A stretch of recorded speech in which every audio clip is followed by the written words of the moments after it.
What is up, ladies and gentlemen, boys and girls, children of all ages? Welcome to my analysis video for the PMPL South Asia Super Weekend 1, Day 1. 5 games. We're going to see the first Sandhawk game as well. So I'm excited to break down a couple of plays from today's 5 games. Any feedback, feel free to let me know. Enjoy the show. Enjoy the clips. I hope you learn along with me. Let's get right into it. Okay, so the first clip for game number 1 that I want to talk about is the positioning of I8 that's on towards Potato Hill. They'd been inside this position around the Potato Hill area since I believe kind of end of phase 1 area / phase 2.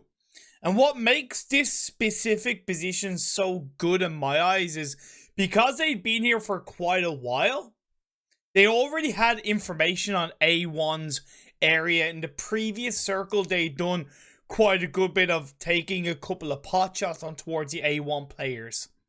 So when phase 3 shifted kind of down south and we're heading into phase 4, by having 3 players on the western side of Potato Hill, what that is doing is that is creating a much stronger rotational path line for the next circle.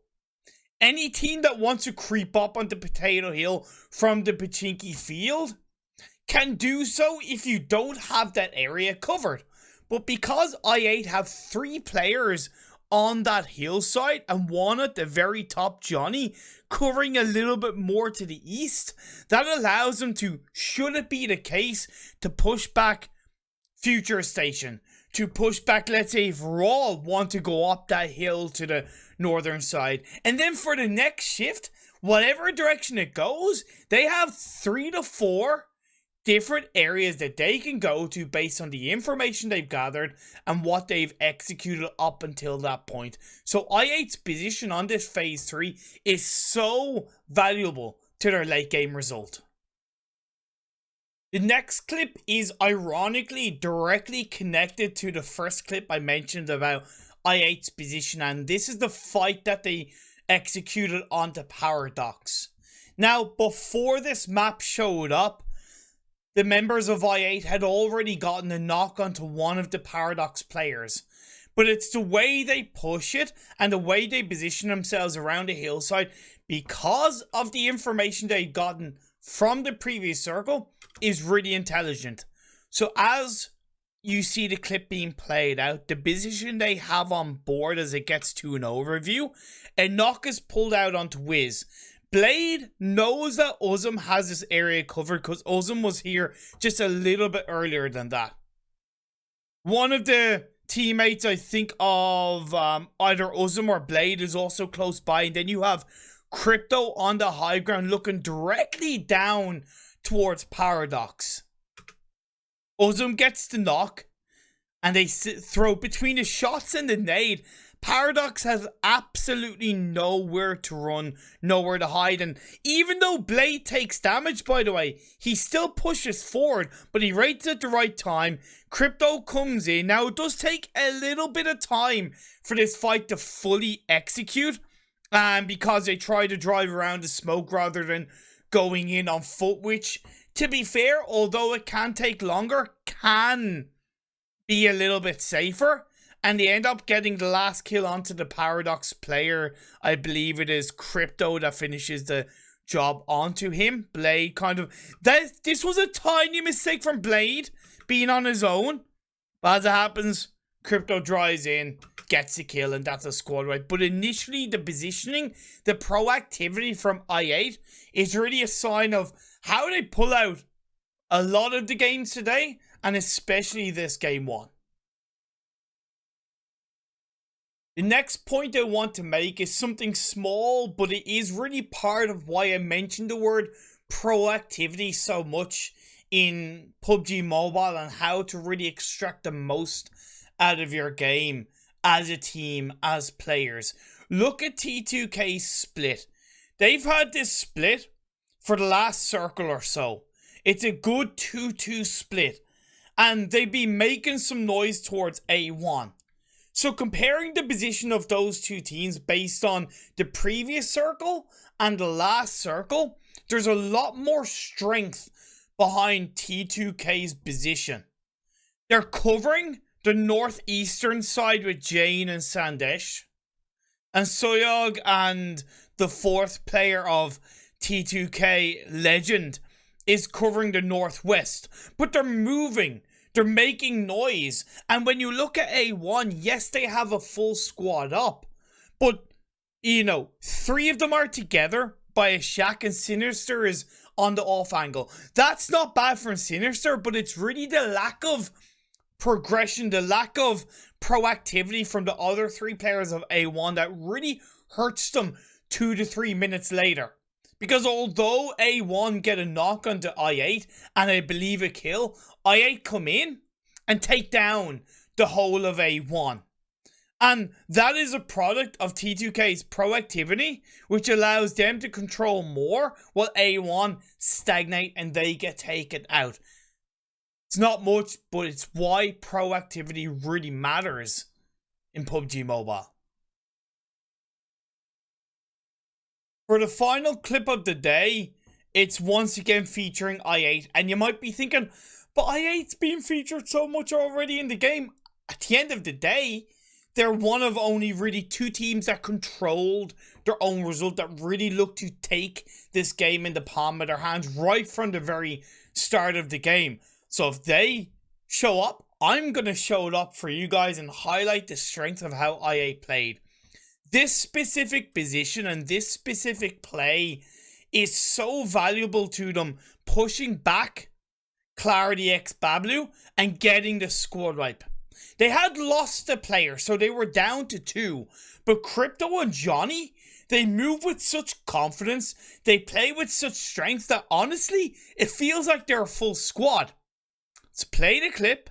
It's going to switch a little bit, but you'll see what Johnny does so wonderfully in these moments. He knows that the smokes are helping to protect the team around him, in this case Clarity X Bablu, but because he's constantly moving, because he's constantly kind of running and gunning, any nades that gets thrown in his direction, they don't knock him out. They put him under a little bit of pressure, but he instantly backs off, heals up, and he's together with Crypto. And it's 1 confirmed kill onto the members of Clarity. They're going to hear the footsteps, but he's constantly moving throughout the next minute or so in this game. And you can see the members of Clarity X Bablu are scared. They're both prone down. There's a rock in front of them, which is giving them a little bit of cover. But I8 do not take this for granted, but they also don't let it hold them back. Using the peaks, the very edge of the circle to their advantage, Crypto and Johnny, the communication and confidence of this duo in this moment is something that every single team should strive to be able to pull out. It's some of the best duo work I've seen in the PMPL South Asia so far. They do end up taking out Clarity X Bablu, and it is part of how they end up getting 2nd place. Do have to give a lot of love to Train to Kill, because again, they were being very proactive on the northeastern side of the circles and they gotten a lot of kills for themselves, but this duo work from I8 is magnificent. The first clip of game 2 is to highlight DRS's poor positioning, awareness, and rotations in phase 1. You'll see where the plane path and the phase 1 circle is. I'll show it up on your screen right now. And as you can see, the plane path to the phase 1 circle in comparison leaves a lot of open space on kind of the north to northeastern side of the circle. To me, and I was in VC with Temka T God, and we kind of had 2 options that DRS could look to rotate to. My option in my eyes is to go towards the water treatment hill and send 1 to 2 players on the hill to the other side. What that does is it does 2 things. One, it allows them to create a controlling level of information between Cruzaval and Hacienda del Patron, because that is kind of noticeably a lot flatter of a terrain. And by having one or two players on the hill to the other side, it's not that they need to stay there for phase 2, but what that does is that allows them to, again, get information towards any teams or vehicles, or the noise of vehicles of teams coming from a more direct western path line to the north of San Martin / Hacienda. The other option is what T-God mentioned, in holding on to Cruzaval and the south of Cruzaval area. That's just to the west of El Azahar Hill. Because again, it's taking advantage of the plane path to phase 1 area. You're not committing yourself to one area too much, but you're allowing yourself to get information and be a lot more prepared for phase 2. Instead, what DRS do is they stick to the edge of circle, they rotate towards Seal, and they end up getting into a bit of a tussle with Seal. To reiterate, that to me is just a poor level of awareness, rotation, and positioning from DRS, which could have given them a lot stronger of a result in the second game. In this next clip, I'm going to highlight how good T2K were in this Miramar game, reacting to pretty much every single circle shift, but specifically phase 2 to phase 3. The picture that I'm going to show up right now is the position they held in phase 2. A strong 2-2 split between the high mountain to the north of Minas and the graveyard compounds. When phase 3 shifts, this is where they go. As soon as phase 3 shifts down towards the southeast, they instantly send 2 of their players that were on graveyard to the southern edge of Minas.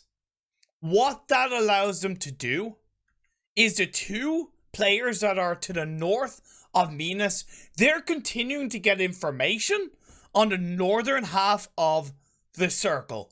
It is perfect. And then the 2 teams on the edge of Minas, it's not in the center of Minas, so they're not stuck where they are, but it gives them a lot of adaptation based on the next shift and throughout phase 3 to get information on the west, information to the south, and information to the northwest. It is perfectly executed in terms of adapting to the circle, and they do this on every single circle shift. And they don't do it to run away. They do it to control the circle. They're proactive, they're making noise, but they're so quick on their feet that it's really what allows them to grab the second game, the chicken dinner, and the back-to-back. But it all started from phase 2 to phase 3. Hell, it even started on phase 1. Playing, moving with purpose. In this next clip, I gotta give a lot of love to the Paradox boys on their positioning in Minas. Minas is a very tricky part of the map and a very tricky compound to control, because the buildings do provide cover, but a lot of those buildings have multiple windows and multiple angles. But this 2-2 split from Paradox, as you can see, is spot on, because they know, based on the circle shifts and how long that they've been there, that there is a team, and the smokes, that there is a team coming from behind, but they also don't want to lose sight of what's in front of them. So this 2-2 split allows them to have the best of both worlds in this moment for the next minute to minute and a half. Now, could they have maybe pulled out a 3-1 split with 3 players pushing the back line? I would argue that could be a little bit better if they are more of an aggressive team. because they do get a knock and a kill onto one of the Seal players in the next minute. And if there was 3 players together, I would recommend that they push on that in phase 5, because it's only going to get harder in phase 6. This is a little bit more of an isolated fight outside of maybe A1 third partying. But again, that's just a different perspective. Before this 2-2 split in this phase 5, it is fantastic. For this final clip of game 2, it's just to highlight the beautiful control Train to Kill had in the final couple of circles. Now, they did benefit from Vibes taking just a little bit too long to close out the fight on the Stalwart. But what that allowed Train to Kill to do is to take advantage from a positional standpoint. You might look at this initially and go, ooh, Sandesh, Jane, Legend, and Suyog, they're maybe a little bit too far apart, a little bit too separated. But no, they've been here for a while. They've already had a number of kills in this area, so they are very confident of their individual positioning. Plus, Legend, you can see by this line, he's cooked up a nade where the smokes are. They know that Vibes are there. And you can see as they play this clip, Vibes are forced to just go for a desperate push into the, I don't know exactly what it is, but into the hole. And that hole ends up being there and doing, and Train to Kill take advantage of that because they have the body advantage. Getting past the replay, a knock comes in.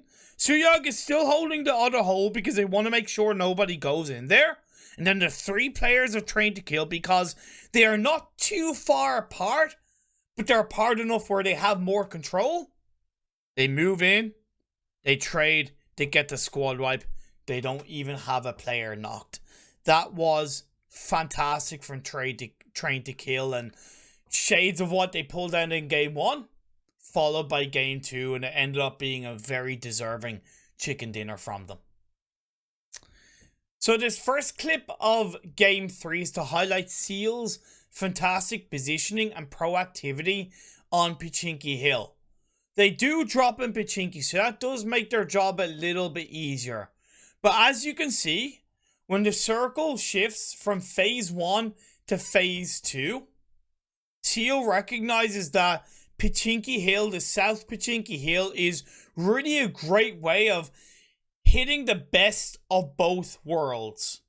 It's high ground territory, and you can see that they have a spread that allows them to control not only teams coming from the western side of the map, but also teams that might be wrapping around kind of the northeast or essentially around Pachinki based on this phase 2 circle shift. The blue zone is starting to close in, right? So it's important when you're preparing for the next phase that you look to be proactive, that you look to make a lot of noise. And you can see that's exactly what Seal does. They have a 2-2 split or a little bit of a 3-1 split. But you can see they're getting all the information, and Clarity X Bablu, they're forced to hold themselves down, use a decent bit of utility and back away, and all that does is it allows Seal to prepare a lot more heavily for the upcoming circles. Really well played, Seal. This next clip is the fight between Seal and Raw. And this is, again, a direct connection to the first clip of highlighting Seal's position on Potato Hill. You see phase 3 shifted away from the Potato Hill. But Raw, because they've come in a little bit later, they're forced to kind of stop by the side of the road to stay together. But as Seal start to maneuver around and grab a bit of a stranglehold in this fight, what I do want to highlight straight out is the fact that Seal, one player, is still across the road on that Pachinki Hill. Now, his current actual position is definitely compromised, so he starts getting in a vehicle killer to start to move to a bit of a safer position while still being on the side of the road. That does create a distraction, though, And the rest of the Seal players start to throw out the utility, start to throw out the nades. As it happens, Baron picks up the first knock on the blah blah blah. But again, you can see Killa. He stopped a little bit further away from Raw to the point where he's not really going to be pressured by them, but still stays on the side of the road because the edge of this hill is often a little bit tricky to push in a more aggressive manner. So having the player on an off angle across the road allows him to give that little bit more information and the rest of the team to play with confidence. Outside of that, I believe it's Zaki that moves on top of the hill indeed to get that extra angle and just a continued aggression from Baron and the rest of the Seal crew allows him to just to pick him off one by one. And yes, Baron gets knocked. And who gets the final kill? Killa. Because he had it across the road. And because phase 3 was closing in, Seal knew they had to take out Raw as quickly as possible, because any slower, it would compromise their entry point into the next circle. As it happens, Seal do make a massive mistake on their rotation into phase 4. But that's something that they can correct. I do want to highlight the strength of their fight against Raw. For the final clip of Game 3, I just want to give a bit of an overarching compliment to High Voltage's positioning and play throughout this game. I will give a lot of the other teams a pass on this Game 3 because those circle shifts were absolutely wild in this game. Very difficult, very challenging. But High Voltage had been on the eastern side of this mainland coastal cliff edge since phase 4, roughly 17 minutes in. I'll highlight that on a picture right now. They don't take it for granted, and you can see right now, a little bit later into the game, 3.5 minutes or so later into the game, they have a 3-1 split. So that one player is still on the outside of the circle, but he knows from the fact that High Voltage have been there for a while that there's still a couple of players hugging the edge of the cliff. And it's not like he's looking to be massively aggressive, but by slowing down the opponents behind them and keeping them pinched in a corner, it allows the rest of the team to control based on the upcoming phase 6. And High Voltage play this game beautifully in the last 5 to 7 minutes. They get a much deserved chicken dinner. They're up to kind of 9 kills a couple of minutes after this point. And they dominate this game beautifully. And High Voltage played the position from phase 4 onwards to their advantage. For this first clip of Game 4, I want to highlight the fight between A1 and I8. Interestingly enough, A1 had gotten the first knock onto I8 a little bit further away. I think it was about 30 seconds before, and it was on the blade. But what I love about A1 in this moment is instead of getting the revive and disengaging away from A1, they got the revive, they turned around and they thought, let's take this fight. They need to take a bit of time to get to us. We have the time to go for the revive, to get healed up. We can turn around and surprise them. This is only phase 2, so it's a great time to engage on an opponent without the risk of really getting heavily third-partied.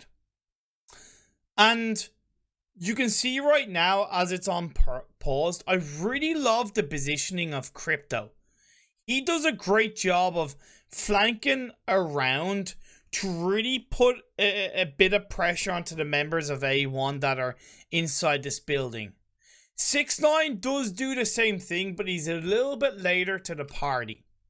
So as this fight starts to break out, I8 are under a little bit of pressure as the edge of the hill isn't the strongest place to fight, but with Uzum and Blade together, they form that unity that is so valuable in this fight for I8. Crypto gets a first knock on the Jackson. That is a product of him flanking to the side in a wonderful way. 6ix9ine again responds accordingly. He pushes up from the tree, gets a knock on the Uzum. It's a little bit slower than I ideally would like to see, but it's still a great response. Johnny doesn't slow down. The confirmation is pulled off on the Jacks. That's good for i8 because they know for a fact that they 100% have a confirmed kill onto A1, but Uzum is still down on his knees. They don't instantly go for the revive, which I think is way more valuable, but they are a tiny bit more pinched. I would like to have seen Crypto move a little bit continued around to try and put a bit more of a backstab onto A1, but I believe the reason why he didn't do that is because Uzum got knocked. If Uzum hadn't been knocked, I think Crypto would have been a bit more confident of flanking more heavily around the edge of this small compound. Johnny cooks up a nade. It doesn't connect. Now this fight continues on, and unfortunately I don't know exactly what happened, but Johnny knocked himself out with that nade. I don't know if A1 closed the door in time. Let me see what happens. No, I think it just hits the stairs, bounces back. He doesn't realize it's too late, and it knocks himself out. A1, I believe, know this, so they start to push. But Blade does return onto Dante.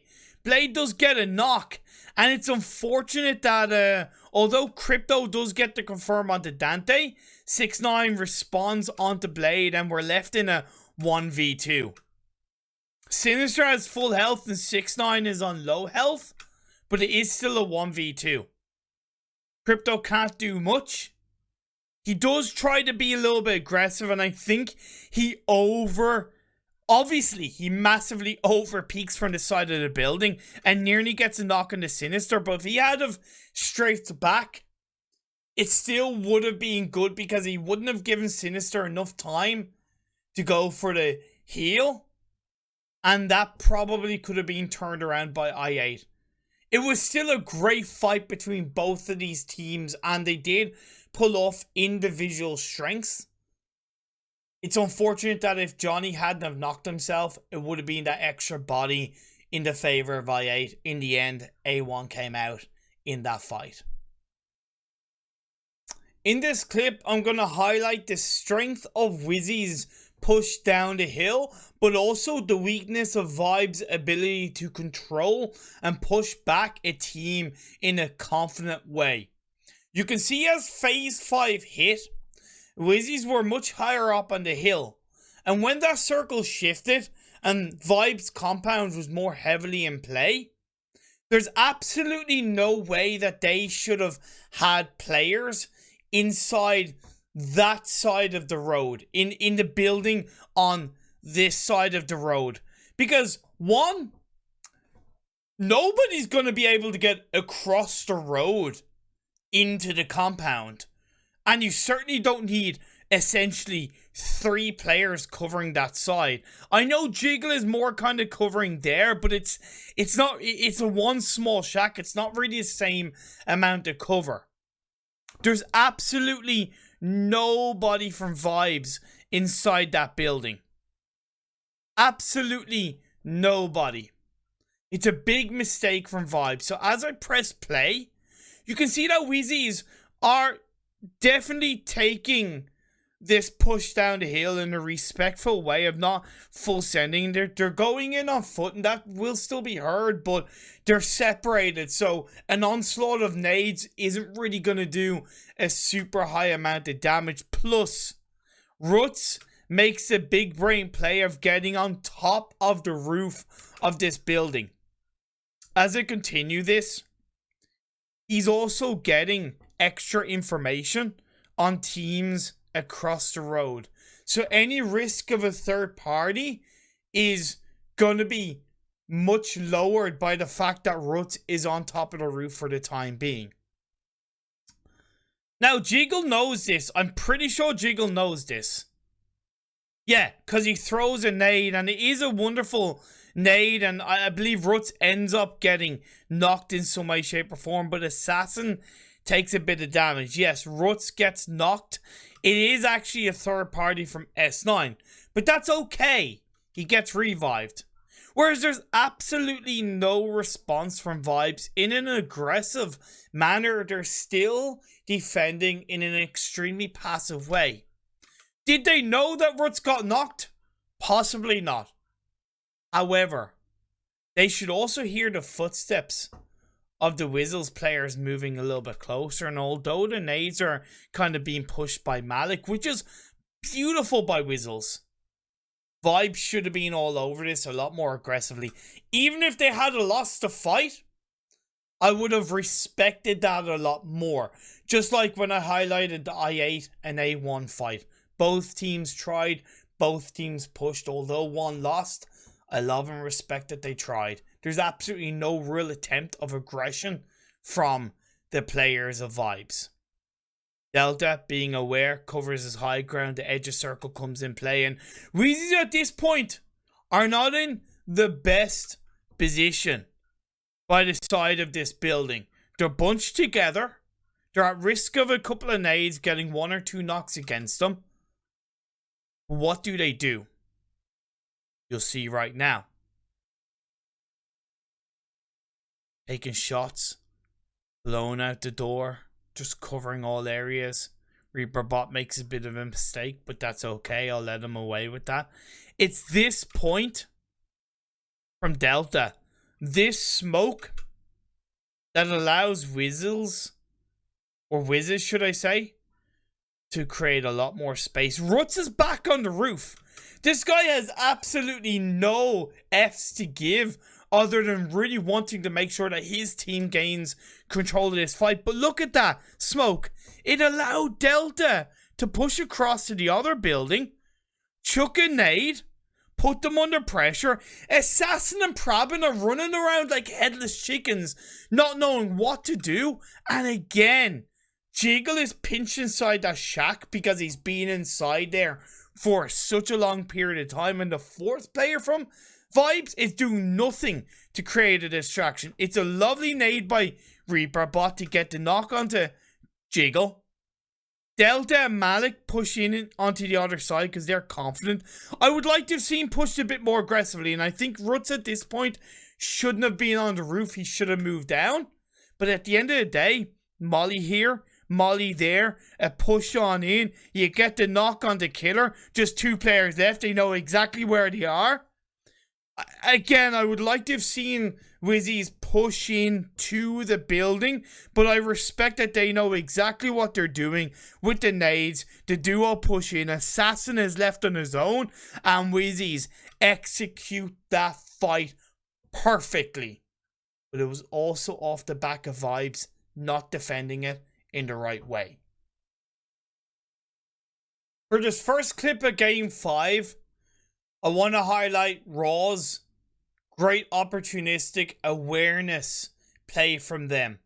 They've dropped with the plane path close to South George, but they would know, based on the parachutes around them, that there's a little bit of traffic behind them in the kind of South George and North George terrain. But what they also catch on to is the 2 teams are dropping this compound. It's Train to Kill and DRS. Now, DRS do a great job of getting an initial double kill onto Legend and Jane. Soyog is left on his own, only has a couple of bandages. But what do Raw do? They go, okay, well, there's no point in us trying to loot up behind us. There's no point in us staying there. We hear the noise. We'll get in our vehicles and we'll join the fight. We've got guns. We've got a little bit of basic utility. They've cleaned each other up. And they send it in. And they now start to push forward. As a full squad, multiple vehicles, they get in. And they take this fight in their control. Now, it's a little bit risky from Bishal. I'll be fair with that on his own. But blah blah blah covering the other side gets a knock into Giles, has his teammate covering him. DRS know that, they are in massive trouble. As a duo, they push that building of Mafia Ninja, and Nade goes in, blah, blah, blah, cleans it up. There's now one player left for him trying to kill. And I think they know this. They know this. Why? Because the smoke is keeping Suyag alive, but they have the intuition of going, wait, another player. They turn around. They go into the building because they've gone onto the high ground. They've gotten information from the window. They clean it up. So many teams would leave him go, but Raw was like, no. We've already got multiple kills. Let's just clean this up. Wipe out another team around us. 5 kills Raw got from that team fight. From that opportunistic play within the first 3.5 minutes. That return on investment, that return on time is perfect play from Raw. Really well done. For this clip, I do have to ask the question, what the hell are you doing, Magnet? When they were holding on to this position by the side of the road against I8, they knew that I8 were there. The phase 5 circle had pretty much hard shifted up the northwest. In theory, I like what Magnet is doing, but as you'll see, there's no real purpose to his reposition. There's no real purpose to what he's doing. If you're going to move out, you really have to know where you're going. I don't know whether that was poor IGL decision making. I don't know whether that was panic from Magnet, but it resulted in a pretty big F from him. Phase 5 pops up. You've decided to go across the road, which in theory is great. And you might be looking towards a building, but maybe you're not confident of going for the compound because you think a team is there. Well, guess what? You've decided, or your IGL has decided, that you're going to move out from your current position to scout. If you're going to do that, you need to do that properly. Instead, he kind of turns around. One of his vehicles is blown up by Crypto. He has nowhere to run, nowhere to hide. He doesn't even attempt to get out, and he gets knocked by Crypto. Great spray by Crypto, but that was really poor play from Magnet, and I would argue even the whole of Future Station. You have kind of two ways of playing that out that would have kept Magnet pretty much alive in some way, shape, or form.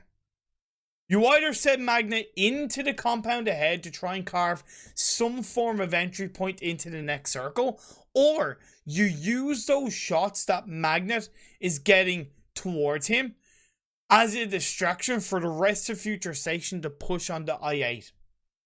Those are the two options where you kind of redeem that mistake, or you turn that, weird position into a plus for Future Station. So I was really left scratching my head at Magnet. Move out with purpose. It's so simple, but it can be so effective. For this next clip, I want to highlight how good of a crash it was by Stalwart based on the situation that they were in and the information that they had. They'd been on top of this hill for quite a while. They knew that Deadeye's guys were to the kind of northeast of them, and they knew Raw or a team were in the compound down the hill. So what they did was they decided to go for a crash, but it was the best of a tricky crash from them. Normally, when you crash onto this compound, you don't crash onto that wall, right? Because if you crash onto that wall, you are at risk of a lot of utility from the other building being thrown in your direction and knocking you down. Normally, you would crash on the left-hand side doorway, okay? But the reason why Stalwart didn't do that is because they knew that if they had have all crashed heavily and primarily on the left-hand side, Deadeye's guys would have taken them down so much more heavily. And you can see that Action goes there first, Top goes second. Top gets knocked, and ironically, he gets knocked by illusions. He gets knocked by illusions of Deadeye's guys. And that's him coming down on the kind of side of the wall. So it's as far away from the left-hand side of the garage where Raw can throw utility, in which they are starting to do, right? But it's just away enough from Deadeye's guys where Top can get revived. Now, do Raw make a bit of a mistake by letting that building be taken over by Stalwart? Yes, they do, in my opinion. But I also understand that they might not have correlated the knock onto Stalwart based on the kill feed, right? So they probably had a lack of information. If they knew that they had have knocked the Stalwart player, or if they had known on the kill feed, if it had been an even confirmation, I guarantee you they probably would have pushed. But I want to highlight that crash from Stalwart because I really think it was a fantastic crash on a very tough position.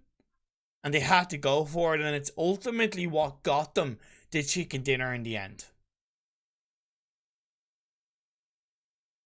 For this last clip of Game 5, I want to talk real quick about Deadeye's guys' decision making in the final couple of circles. Now, Deadeye's guys played this game up until this point fantastically. You can see the amount of kills they got: 8, 9, 10, 11, 13 kills up until this point. They had just squad wiped Seal on their side of the road. So they knew that to the left of them was covered. This side was fine. It was theirs for the taking. Phase 7, I believe it's Phase 7, has popped up and it's gone away from them. They have two decisions to make based on the fact that they have a limited amount of vehicles to their for them to utilize. They only have 2 vehicles for them to utilize. They can either creep into the circle from the direct north, or what they can do is they can wrap around onto the side of the building and take the fight against Raw. I personally believe they should have sent all 4 players, or maybe 3 of the players, onto the side of the building and taken the fight against Raw. The reason why I believe that was the best situation for them is because by creeping in and using their vehicles to head into the next phase, they are very much relying on the next circle shifting in their direction. Whereas by wrapping around, they're taking as much away from Stalwart to third party them from a distance. Because they would have the side of the building. They would be able to push into the building as either a 3-man team or full squad. And they would be able to take down Raw.